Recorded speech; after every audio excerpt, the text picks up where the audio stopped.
Hey future host families, so in today's video we are going to talk about different car rules. These are all the car rules that current host families have given to me, specifically other au pairs around in my life. I have been in the au pair world since 2016. The longer you stay or the more you do it, you come across a lot of au pairs, and obviously we talk and we share our journey with the whole car rules and that whole thing.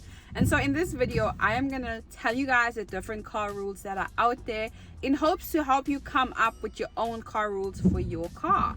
So number one is the curfew car rule, meaning you give your au pair a curfew and you say, I want the car back by midnight, I want the car back by 2 a.m. This does not mean the au pair actually has a curfew, it just means the car itself has a curfew. So if the au pair goes out, she needs to be aware that this car needs to be back midnight or 2 a.m., that kind of thing. Now, the second car rule is actually opposite to that, where host families don't give you a curfew for the car. As long as you take care of the car, you bring it home safe, that whole thing, they trust you with the car. And then they also don't need that car, and so for them they're like, we don't need the car, we don't ever use the car, we both have our own cars, and so you can drive the car as long as you want to, whenever you want to, that kind of thing. So they don't have a curfew for that.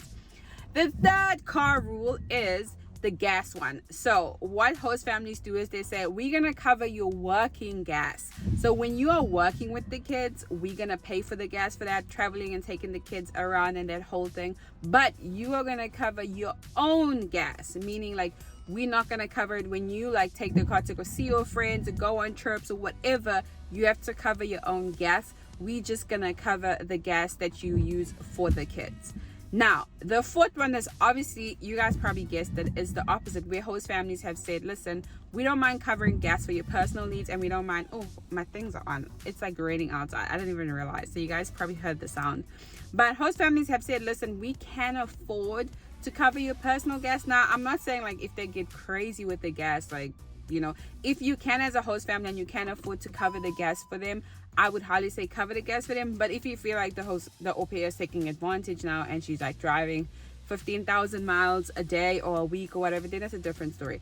But if they're like drive around or their friends live in the area, or you know, like that whole thing, then, and also what I want to say is that you can set rules and revisit the rules. Like sometimes rules are set based on the car you have. Like when I first got here, I had a car that was very old, and so my host family was just not comfortable with me driving outside of the state with the car, or certain areas, or just, you know, like certain trips with the car.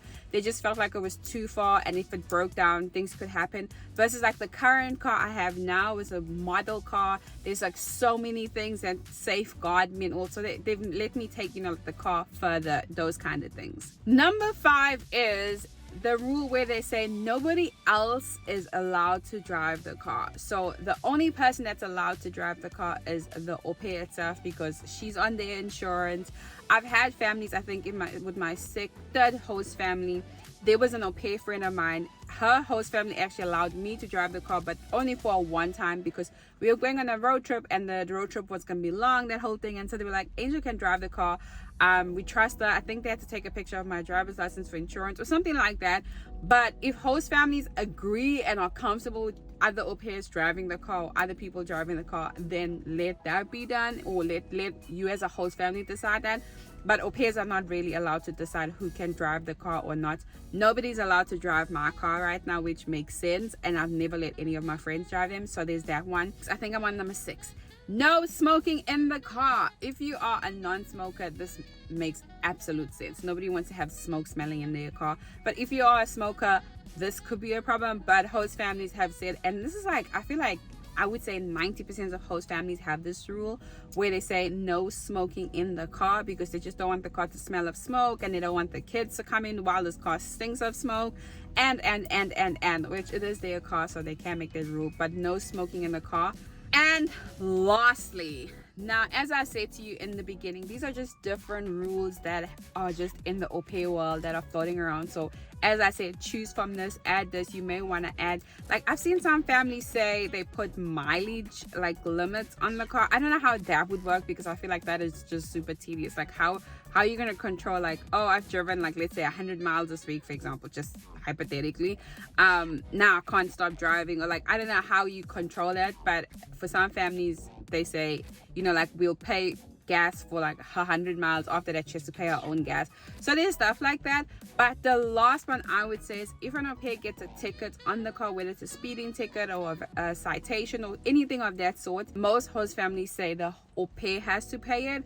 I'm yet to see a host family that says, no, we'll cover your speeding ticket. I've never ever heard in all my entire life of being in the au pair world, I've never heard a host family say they will pay for the speeding ticket, unless I'm trying to think, unless it was like a genuine mistake. Actually, one of the au pairs was learning how to drive, and I think her host dad was telling her to speed up or whatever, and she got a ticket with him. So those situations, sure, but I don't think I've ever heard of a host family saying like, your au pair's been driving for a while, she drives on her own, and you know, like they say, if you get a speeding ticket, we're gonna pay for it.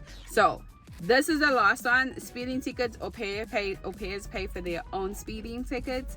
But yeah, let me know below in the comment section, if you are an au pair, what other au pair car rules are out there that can help future host families, because we want the host family to win and we want the au pair to win. And that's why I'm also in a car doing this video. That's what I wanted to tell you guys. But yeah, do not forget to like, comment, and subscribe, and I'll see you guys in the next video. Bye.